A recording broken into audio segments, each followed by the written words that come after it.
Bon, maintenant nous revenons dans notre message du jour. Avant même le message, on va adorer un peu. Mais je veux que nous puissions relaxer. Salut ton voisin. Dis-lui, moi je suis Jean. Pour Jésus, je suis Jean. Alléluia. Est-ce que tu es véritablement Jean? Jean. Dis Jean. Répète après moi, Jean. Judas. Toi tu es qui? Toi tu es qui? Alors, si tu es vraiment Jean, obéissons au commandement de Dieu qui dit saluez-vous par un saint baiser. Levons-nous, saluons-nous par un saint baiser. Saluons-nous par un saint baiser. Wow. Saluons-nous par un saint. Oh.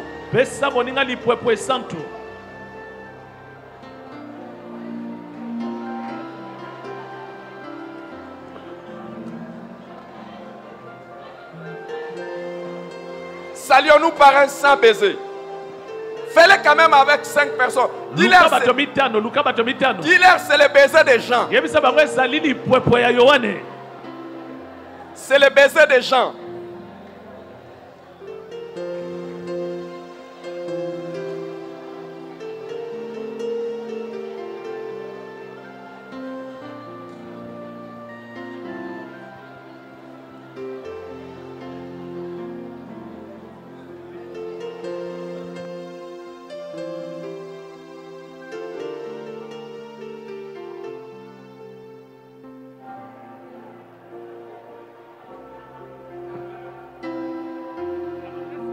Alléluia. Alléluia. Est-ce que quelqu'un peut s'élever avec moi? Nous allons célébrer le Seigneur. Et dire à Dieu, alors que nous venons de prendre des décisions ce matin, je veux que tu dises à Dieu, de moi-même je ne saurais pas. J'ai besoin de ta grâce. Et nous voulons dire, accepte mon offrande. Bien-aimé Fils de Dieu, accepte notre offrande ce matin, alors que nous venons à tes pieds, que sur nous descende la flamme du Saint-Lieu.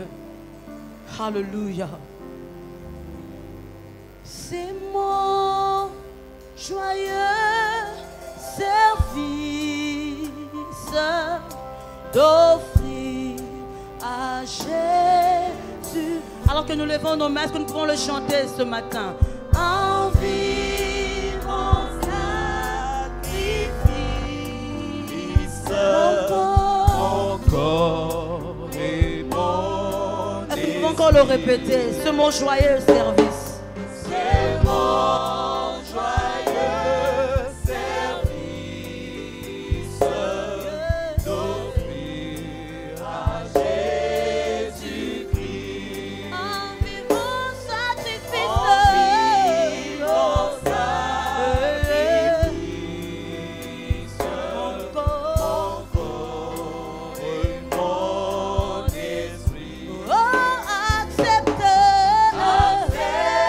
Hallelujah.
Sois glorifié et loué pour ces moments extraordinaires que tu nous donnes d'être autour de ta parole encore.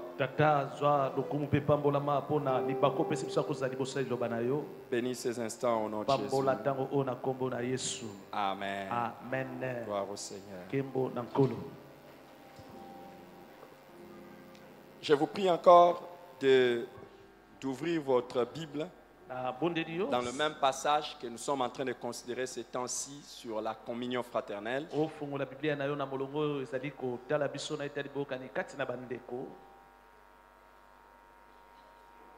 Je voudrais que nous puissions commencer à partir dans Acte 2, 41 à 47.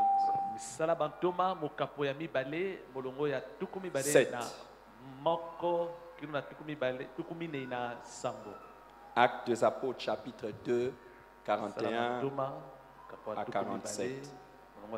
Ceux qui acceptèrent la parole furent baptisés, et en ce jour-là, le nombre de disciples s'augmentant d'environ 3000 âmes. Ils persévéraient dans l'enseignement des apôtres, dans la communion fraternelle, dans la fraction du pain et dans les prières. La crainte s'emparait de chacun et il se faisait beaucoup de prodiges et de miracles par les apôtres. Tous ceux qui croyaient étaient dans le même lieu et ils avaient tout en commun. Ils vendaient leurs propriétés, leurs biens et ils en partageaient les produits entre tous selon le besoin de chacun. Ils étaient chaque jour tous ensemble assidus au temple et ils rompaient le pain dans les maisons et prenaient leur nourriture avec joie et simplicité de cœur, louant Dieu et trouvant grâce auprès de tout le peuple. Et le Seigneur ajoutait chaque jour à l'église ceux qui étaient sauvés. Amen. Nous sommes dans ce thème de la communion fraternelle. Et depuis quelques dimanches, nous sommes en train de voir comment s'exprime la communion fraternelle. Ou les expressions de la communion fraternelle. Nous avons dit qu'il y a 4 expressions de la communion fraternelle. Et la première expression, nous avons vu que c'est être ensemble. On nous dit qu'ils persévéraient dans la communion fraternelle. Et d'une certaine manière, on commence à nous décrire qu'est-ce qu'ils faisaient. On dit tous ceux qui croyaient étaient dans le même lieu. Vous ne pouvez pas être en communion avec des personnes avec qui vous ne partagez pas la vie. C'est se fréquenter, nous avons dit. Être ensemble, c'est fréquenter. Ça, c'est la première expression de la communion fraternelle. Quand vous vivez votre vie isolée, c'est-à-dire cette communion fraternelle, vous ne la vivez pas. Et la première manière de vivre la communion fraternelle en se fréquentant ou en étant ensemble, c'est être ensemble au lieu de culte, fréquenter régulièrement l'église. Se côtoyer pendant les cultes et après les cultes, nous l'avons vu. C'est la deuxième manière d'être ensemble. Vous ne pouvez pas dire que vous vivez en communion avec des personnes alors que vous êtes assis à côté l'un de l'autre, vous ne parlez pas.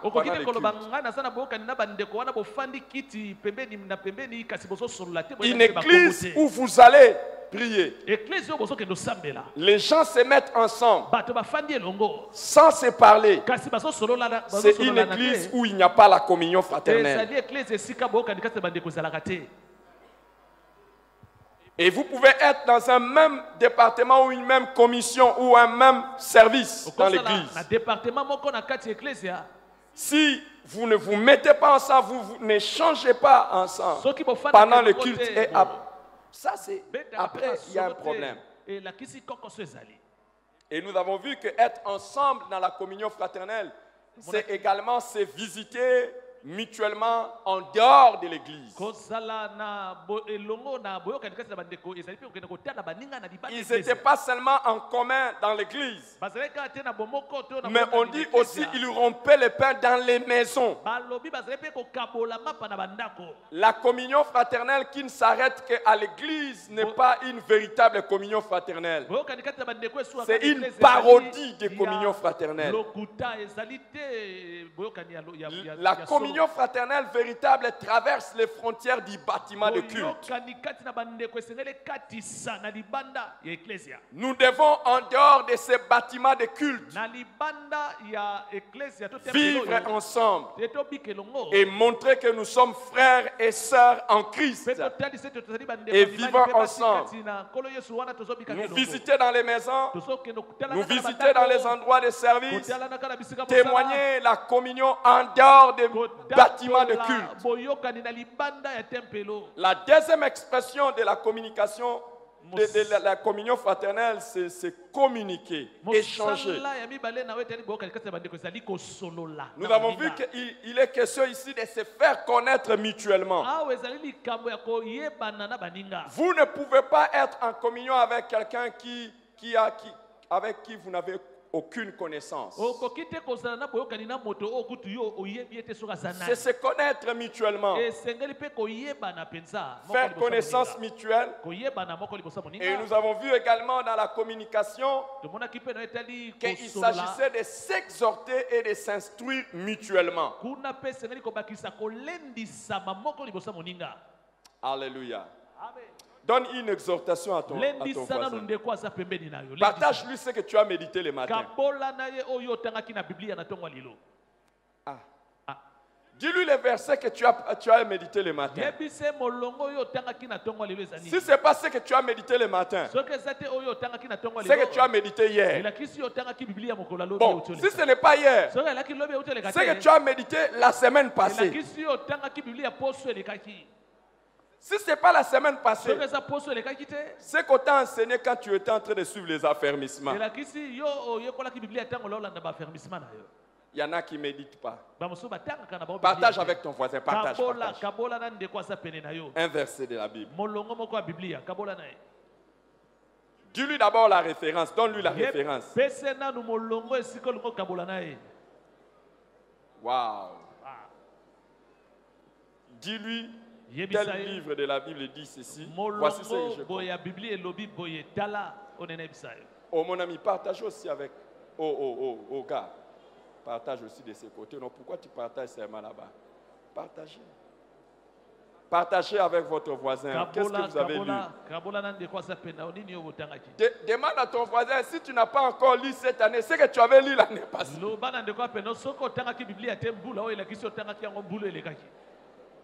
Ce que tu as lu l'année passée.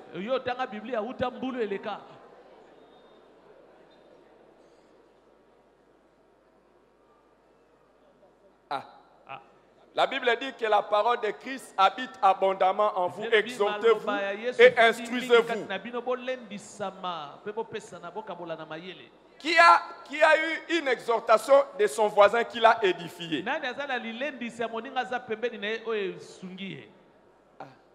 Wow.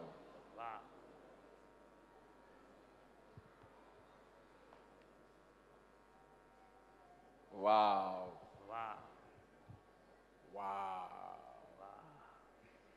Est-ce qu'on t'a partagé quelque chose? Les amis, La communion fraternelle, c'est pour des partages d'édification. Et les chrétiens, voilà ce que nous devons être. La Bible dit que nos paroles soient assaisonnées de sel. Vous allez voir deux frères qui parlent plus de Cristiano Ronaldo et de Lionel Messi que des versets de la Bible. Ils passent tout leur temps à parler de football. Vous voyez deux sœurs en train de parler des séries télévisées. Des heures et des heures. Ça, c'est pas la communion fraternelle. La communion fraternelle est quelque chose de spirituel. Pendant ce temps-là, vous êtes en train de vous divertir. Et il y a des gens, ils connaissent même toutes les équipes de la Liga, de la Série A, de la Première Ligue. Ils connaissent toutes les équipes. Ils connaissent toutes les équipes, même les équipes qui montent et les équipes qui sont reléguées. Si tu lui demandes seulement de trouver dans sa Bible les livres de Sophonie, il commence à demander, est-ce qu'il y a aussi un Sophonie? Est-ce que c'est un homme ou bien c'est une femme? Sophonie, c'est un homme ou une femme? Hein? Dans la Bible, est-ce qu'il y a un Sophonie? Mais les amis, je vous dis, il y en a qui connaissent. Ils connaissent même les noms des joueurs qui viennent d'être transférés avec les montants de transfert. Même des coachs, il connaît. Toutes ces choses, il connaît. Mais un seul verset de la Bible, il n'a même pas lu. Je vais vous dire, il y a des gens qui peuvent vous regarder 90 minutes de match de football. Et il est même encore attentif pendant le mi-temps. Et s'il y a prolongation, les 5 minutes là, il est concentré et les 30 autres minutes. Ça fait combien de temps? 90 plus 15 plus 5. Ça fait combien? 110 plus 30. 140. La personne est concentrée pendant 140 minutes. Et après les 140 minutes, soit il reste triste pendant une journée, soit il est content pendant une journée en train d'en parler. Mais incapable de passer 30 minutes dans la prière. Écoute, j'ai raté la série là. Donnez-moi les CD. Donnez-moi les flashs. Je m'assois sur mon ordinateur ou sur la télé. Je regarde saison 4. Épisode 302, 304, 305, 306, 307.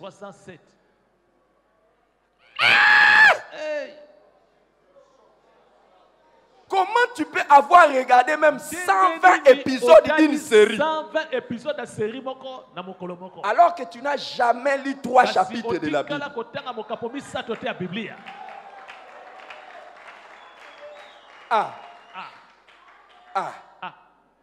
Et il y en a qui sont alertes. Non, c'est à 20h44. Ça va commencer à 20h44. Non, pas 20h44. Non. Pas 20h44. Moi, j'avais suivi. C'est à 21h-5. Et quand on arrive à 21h-5 et que c'est l'heure de la série, et on met une publicité. Regardez les distractions. Et chacun aime les distractions. Ton cerveau est prêt à retenir les calendriers de football, les horaires de football et les horaires de série. Mais dans ton cerveau, il n'y a aucun horaire pour la prière personnelle.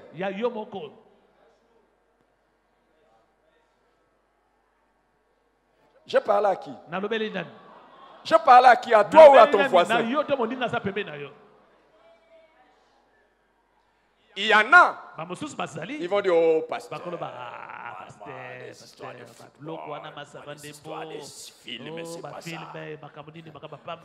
Moi, c'est les news. Les news. Les actualités. Les actualités à quelle heure? Non, moi, à cause du travail, je suis les actualités à telle heure. À telle heure. Et messieurs, à cause du travail. Et messieurs, à cause du travail, à quelle heure tu pries?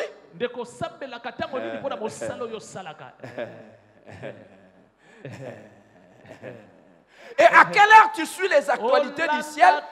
Tu lis la Bible à quelle heure? Oh, ah non, non, non, non. Tu es sérieux, sérieux, sérieux même. Pour montrer aux gens que toi, ce n'est pas les films, toi, ce n'est pas les matchs de football, mais toi, c'est les news. Il y en a d'autres qui vont me dire, oh, pasteur, moi, tout ça, même les news, même tout ça. Moi, quand je quitte le travail, directement, je pars dormir comme un chien.